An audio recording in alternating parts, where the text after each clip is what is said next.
This is DM3, Yamaha's new series of compact digital mixing consoles that let you do more. In earlier videos, we've already explored all the input and output channel features and the internal effects.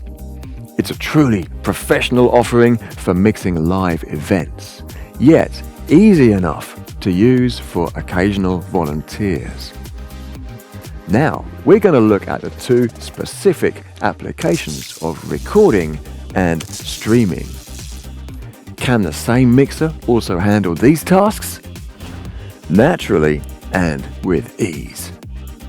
Both DM3 and DM3 Standard have two types of USB ports, each of which can be used for audio recording and playback. One for stereo and one for multitrack. Firstly, the front panel connection. Insert a USB thumb drive for stereo playback and recording. Note that the drive needs to be formatted as FAT32, which is a common standard, though not always used by factory-fresh drives. So, you can format a drive in the console. Open Setup and choose Save Load. Then swipe to open the screen menu and select Format. Once that's done, touch the tape icon at the top of the screen. In the Input-Output screen, select which pair of channels to record. Any output bus or indeed any direct input. Then choose the recording format. MP3 to reduce storage space, or up to 96 kHz 24-bit for the ultimate audio quality. And notice you have an independent recording level control in case you wish to boost or reduce the signal. When it comes to playback, the audio will go through the stereo in channel found in the Effects Mon fader layer. But you can easily change that.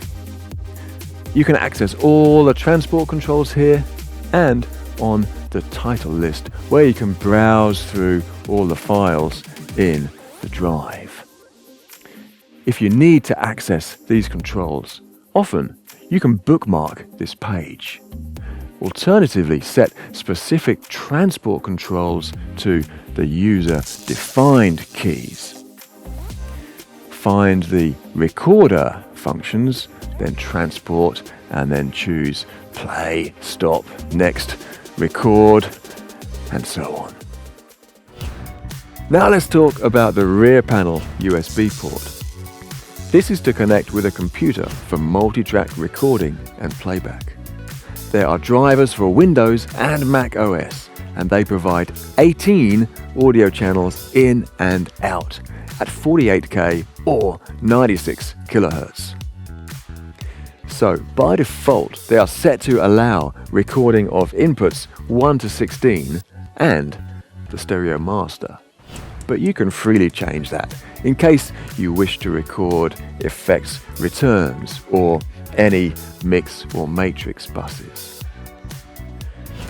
This is perfect for recording a live performance or conference with each input tracked individually. Use it with any regular digital audio workstation software such as the bundled Steinberg Cubase AI or another version of Cubase or Nuendo you may already be using.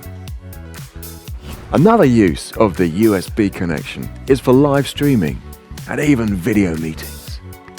Connect the mixer directly to the computer used for the streaming software such as Zoom, Vimeo or YouTube.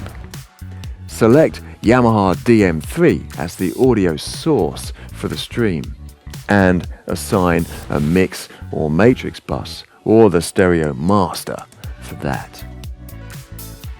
DM3 includes some helpful scene presets for podcasting, recording session, and also a video meeting.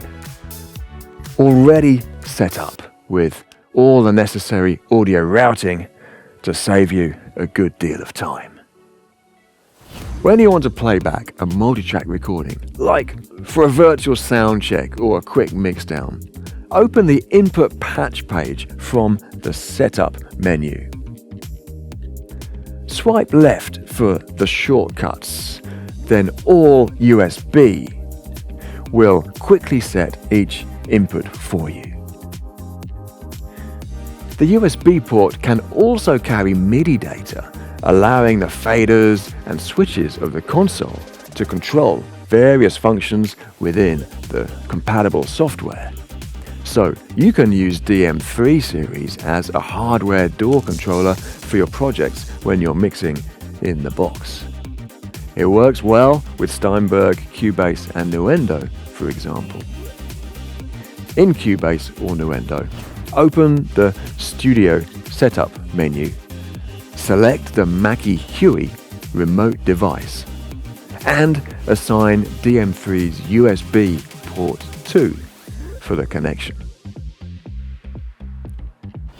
On the console, press both custom layer keys together to enter DAW mode. Now, the 8-channel faders, on, Q, and cell keys control the software. Channel names, level meters, and transport controls are shown on the screen. User-defined keys become transport controls, and next and previous keys for the channels and banks. It's so much faster and creative mixing with 8 faders rather than with one mouse, and is compact enough to use in a home studio. In fact, I'm hoping to take this one home myself. It's an excellent sounding audio interface and a convenient DAW controller all in one. With this mixer, you can create a great sound for live events, stream them, record them, and then remix them. That's why we say with DM3 series, you can do more. Join me again next time when I'll talk about Dante networking and how it can further expand the possibilities with DM3.